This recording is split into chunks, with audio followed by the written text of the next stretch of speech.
नमस्कार सांग मैंने आज दिन मोर आरंभ होची पूरी छणारू। देखंतु मोर दी भौणी बसी पूरी छाणुचंती। आमर सकाल सकाल आज पूरी हेची। मोर गोटे दादा झील ना आज नुआ कॉलेज जीवो तार आज फास्ट डे।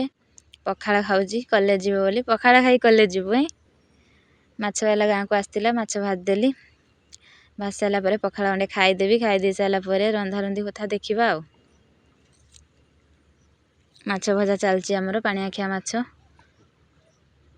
देखंतु भाजी सारा परे पखाड़ खाईदेनी।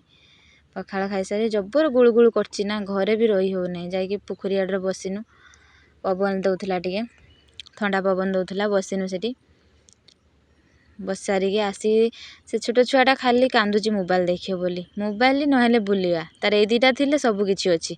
देखंतु आजिकल का छुआ गरम जो भली होउची ना वर्षा दिन रे भी गरम दिन भली अनुभव होउची वर्षा दिन अनुभव होउनी। देखंतु केमती मोबाइल धरची एपटे सेपटे बनौची।